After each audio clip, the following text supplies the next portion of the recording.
بسم الله الرحمن الرحيم. الحمد لله والصلاة والسلام على سيدنا رسول الله وعلى آله وصحبه ومن اهتدى بهداه. أما بعد أيها الكرام، حديثنا اليوم عن مظاهر الوسطية في الإسلام في تعامله مع المرأة. المرأة كما نعلم هي شريكة الرجل، وهي نصف الحياة الدنيا، نصف المجتمع المرأة. فالناس تبنى حياتهم على ذكر وأنثى كما قال الله سبحانه وتعالى: بسم الله الرحمن الرحيم، يا أيها الناس إنا خلقناكم من ذكر وأنثى وجعلناكم شعوبا وقبائل لتعارفوا إن أكرمكم عند الله أتقاكم. فقوام الحياة على الذكر والأنثى، فالأنثى هي نصف المجتمع. وتعامل المرأة مع الرجل والرجل مع المرأة في غالب المجتمعات يشوبه نقص، وتشوبه بعض العادات الجاهلية، وتشوبه بعض الأفكار السيئة التي تخرج هذه العلاقة المقدسة عما أراده الله سبحانه وتعالى لها. كان ذلك ظاهرا في العرب قبل الإسلام. العرب قبل الإسلام كانوا يعاملون المرأة معاملة سيئة، وكذلك الحضارات الأخرى القديمة، الحضارة الرومانية والهنود وكثير جدا من الحضارات القديمة كانت لا تعير المرأة اهتماما، بل كان بعضهم يعتبر المرأة شيئا نجسا لا يمكن معاشرته أثناء الحيض ولا غيره. الإسلام جاء وأعطى للمرأة في سبيل وسطية الإسلام واعتداله، أعطى للمرأة الحقوق التي كانت مسلوبة منها. ولذلك نجد في تشريعات الإسلام وتعامله مع المرأة وسطية كبيرة واعتدالا وسماحة. النبي صلى الله عليه وسلم كان يستشير المرأة، كان يستشير بعض أزواجه. ثبت ذلك في السنة السادسة من الهجرة، وروي بطريق صحيح أن المرأة في عهد النبي صلى الله عليه وسلم كانت لها كلمة ومكانة.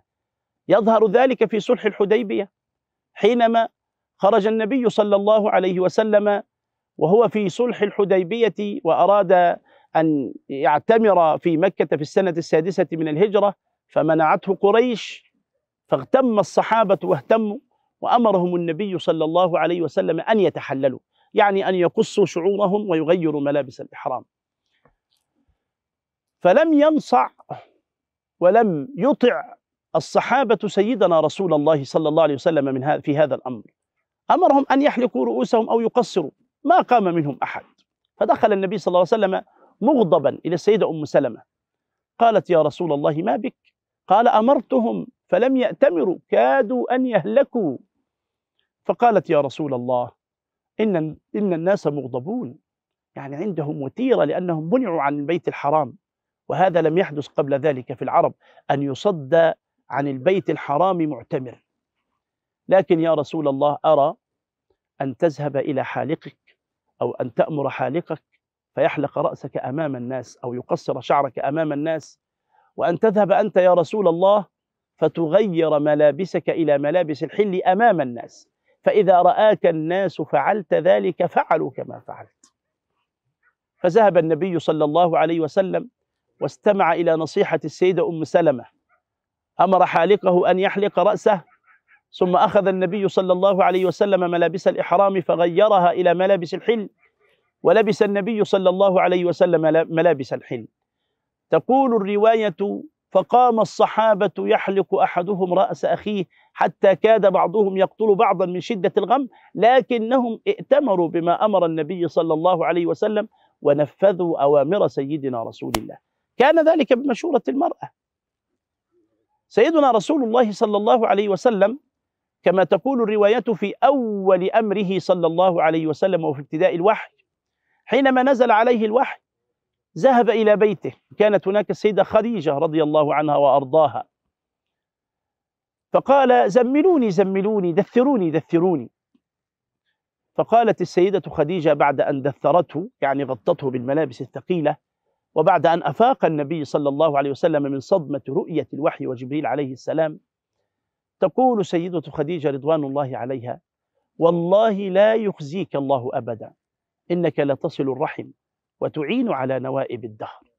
هكذا تكون المرأة. ولذلك النبي صلى الله عليه وسلم وفى لها هذا الأمر في فتح مكة، لما دخل النبي صلى الله عليه وسلم منتصرا قال له سيدنا أبو سفيان رضي الله عنه وكان قد أسلم، ودعاه العباس رضي الله عنه، ودعاه فلان إلى أن ينزل عنده.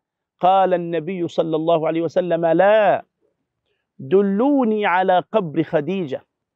فذهب وأقام خيمة عند قبر خديجة، ومكث سيدنا رسول الله صلى الله عليه وسلم في حجته الأخيرة 18 يوما بجانب قبر السيدة خديجة رضوان الله عليها، ولم ينزل عند أحد من أهل مكة.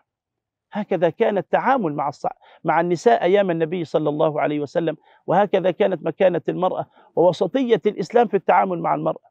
العرب قديما كان أحدهم يطلق المرأة بلا عدد. جاء الإسلام وهذب هذه العملية. قال الله سبحانه وتعالى في سورة البقرة: بسم الله الرحمن الرحيم: الطلاق مرتان، فإمساك بمعروف أو تسريح بإحسان. كان العرب يتزوجون من غير عدد، فجاء الإسلام وهذب هذه المسألة. دخل عليه رجل يدعى الأقرع بن حابس، فقيل له: ما عدد زوجاتك، أو ما عدد هؤلاء النسوة الذين عندك؟ قال: يا رسول، أسلمت وتحتي 10 من النسوة، زوج 10. قال النبي صلى الله عليه وسلم: أمسك منهن 4 وفارق سائرهن، لأن الله سبحانه وتعالى يقول في سورة النساء: بسم الله الرحمن الرحيم: فانكحوا ما طاب لكم من النساء مثنى وثلاث ورباع، فإن خفتم ألا تعدلوا فواحدة أو ما ملكت أيمانكم. أقصى عدد يستطيع الرجل أن يجمع في عصمته 4 نساء. هذب الإسلام هذه العملية. هذه الوسطية. العرب كانوا يطلقون من غير عدد وكانوا يتزوجون من غير عدد. لما جاء الإسلام هذب هذه العملية: الطلاق مرتان والزواج ب4 نسوة. هذه هي شرائع الإسلام العادلة، وهذه هي وسطية الإسلام التي يدعو الإسلام إليها ويحافظ الإسلام عليها. لو نظرنا إلى تشريعات الإسلام بالنسبة للمرأة لوجدنا عكس ما يقول كل هؤلاء التنويرون الذين يدعون أنفسهم تنويريين، ولوجدنا دعوات تصلح المجتمع أفضل مما يقول عنها هؤلاء. أسأل الله سبحانه وتعالى أن يبصرنا بأمر ديننا، وأسأل الله سبحانه وتعالى أن يجعلنا جميعا ممن يستمعون القول فيتبعون أحسنه. أقول قولي وأستغفر الله لي ولكم، والسلام عليكم ورحمة الله وبركاته.